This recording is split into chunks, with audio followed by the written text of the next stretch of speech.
बाथ्रा जाहैबाय जोंनावहाय दा मोनसे माने बुजिलायनो एसे माने मा होनो बेखौहाय गावजों गावनो माने खायसे होनो बड'लेण्ड खायसे होनो दुवारान्चल जों मानि जुनै दुवारान्चल प्रदेशखौ बिनांदों बड'लेण्ड मानो बिया दा बेफोरखौ लानानै जोङो मोनसे क्लियारिफिकेसन खेंफोरथि होनो नागिरदों जे बड'लेण्डआ मानो जों बियाखै मानो दुवारान्चलखौ जोङो लानानै आवगायगासिनो दङ बाथ्राया जाहैबाय बावैसो सिगां जनिंथि खातार सारा एक्स बिटिसिनि प्रिन्सिपाल सेक्रेटारि बिथाङा फंसे बाथ्रा होनलांदोंमोन दा जोंनि बर' मानसिफ्रा बेखौ मा बुजिखो मा बुजिदिया जों बुजिला बिथाङा होनदोंमोन जे आर्टिकेल 2(3)आवहाय जे रायजो दाग्रा दफा नाम्बार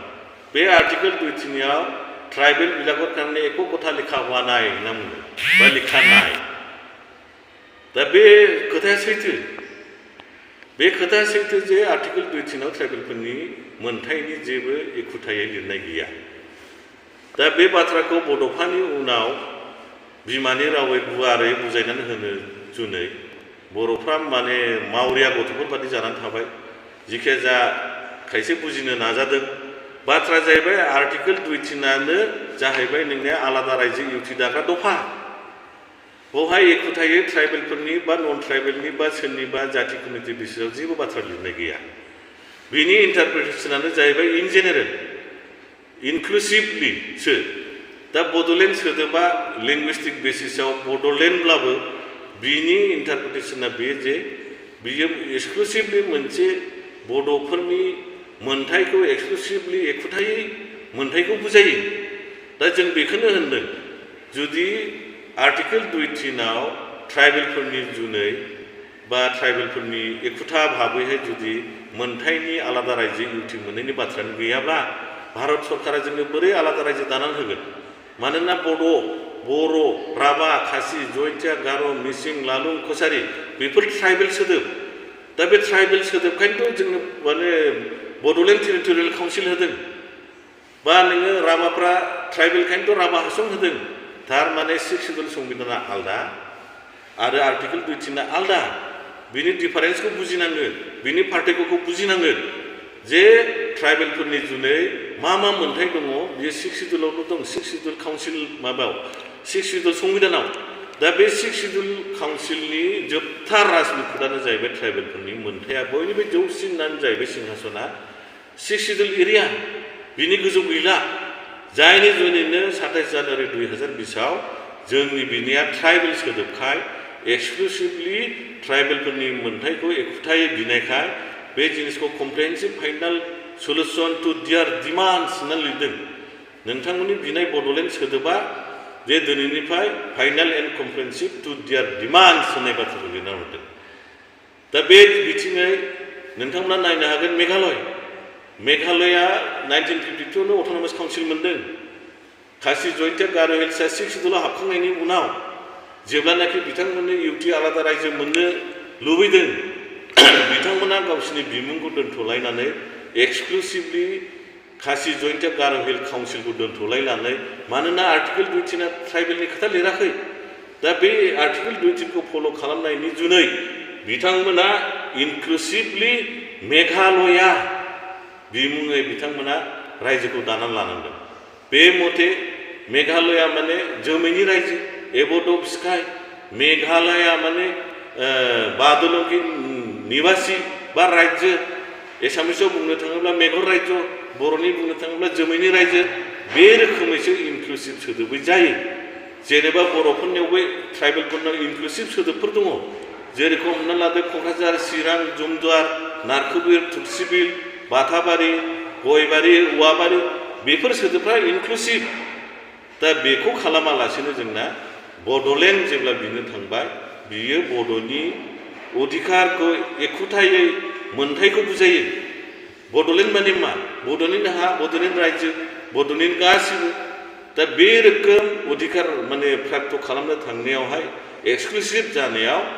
जोंनि जे डिमान्डआ 27 जानुवारि 2020आव फाइनाल एन्ड कमप्रिहेन्सिभ लिरजादों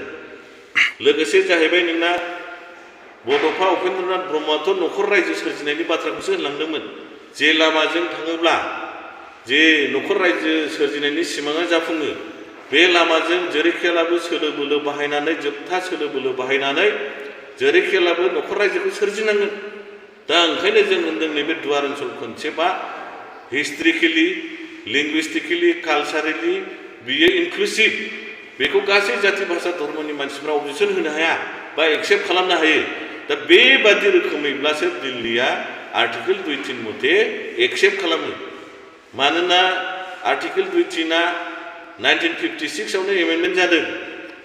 7 दा एमेन्डमेन्ट होनो दा एखुथायै मोनसे जाथि हारिनि जुनै आरोबाव जुदि एक्सक्लुसिभलि एमेन्डमेन्ट खालामनानै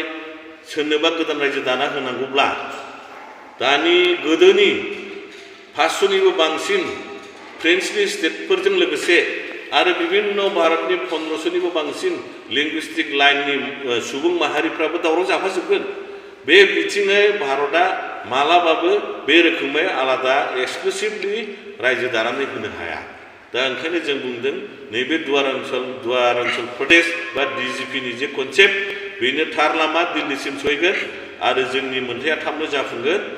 मानोना नोङो बे सोदोबा इनक्लुसिभलि गासै जथाय हारि माहारिखौ लानानै आवगायनो हानाय मोनसे दल बे खोथाया बे कुइसना बिराद मोजां जादों सोंनाया बाथ्राया जाहैबाय बिथांमोननि जे कामतापुर बा कुचबिहार रायजोजों डिमान्ड खालामदों बेयो सैथोथा दङ बिथांमोना 1949 नि 8 आगस्टनि मार्चार बिथांमोना मोनसे समाव कुचबिहारा माने फ्रेन्चलि स्टेटमेन्ट नायना बे फ्रेन्चलि स्टेटआ मोनसे समावहाय भारत स्वाधीन जाखांनायनि उनाव 1949 आव मार्चार जादों दा बे ग्राउन्डआव बिसोरो बिदों आरो बै समाव बिसोरनो सिग्रेट पर्जायनि मोनसे होनाय जायोमोन फ्रेन्चलि स्टेटफोर जायफोर सामिल जायो भारतजों माने सिग्रेटनि मोनसे रायजो होनाय जायोमोन दा बे ग्राउन्डआव खिन्थु जे बिसोरो कुचबिहार फ्रेन्चलि स्टेटनो बे समाव मार्चार जानायाव जलपाइगुरि डिस्ट्रिक्टखौनो सामिल खालामना होनाय जागोन होननानै बेबो खोला पार्टखौल' सामिल खालामना होनाय जागोन लिरनाय दङ खिन्थु आनलिमिटेड गलपारा गोदोनि डिस्ट्रिक्टखौ जे सरजाबगोन होननाय 1949 आव लिरनाय गैया दा बाथ्राया जाहैबाय जोंनाबो नैबे दुवार ओनसोलजों प्रटेस्ट बिनाया बिसोरनिया 28 आगस्ट 1949 जोंना जाहैबाय 8 आगस्ट 1949 दार्जिलिंआव मार्चार जादों जोंना 20 दिन सिगां बिसोरनि सिगां बे हाया दुवारसनि गोजा बे हालामा खिन्थु बेखौहाय सिगां बड'लेण्डबो होनामोन उदियाचलबो होनामोन दा राजबंशी भाइफ्रा बे ग्राउन्डआवनो होनगासिनो दङ बे कामतापुरनिसो हा मानोना नोंसोरो जोंनि हायावसो दा लुनानै दङ बा बे गासै एलेखा जोंनि होननाया दा ओंखायनो होनदों जोङो उदियाचलजों बा बड'लेण्डजों कनसेप्टजों बे दानि कुचबिहार बिनाय जायफोर कामतापुर रायजो बिनानै दङ बिथांमोनखौ जोङो बादा होनो हाया बड'लेण्ड कनसेप्टजों खिन्थु दुवार्सनि हालामजों दुवार्सनि जे लिगेसि दङ जोंनाव मोनथाम दलिल दङ लिगेसि 1865 1910 1949 बिथांमोनाव दङ खालि 1949 आव एग्रिमेन्ट जानाय मोनसे लिगेसि बेखौ लानानै बिथांमोना गोदान रायजोखौ बिगासिनो दङ दा ओंखायनो होनदों जोङो दुवार ओनसोलनि बे दुवार प्रदेश कनसेप्टजोंल' बिथांमोनखौ जों होबथानो हायो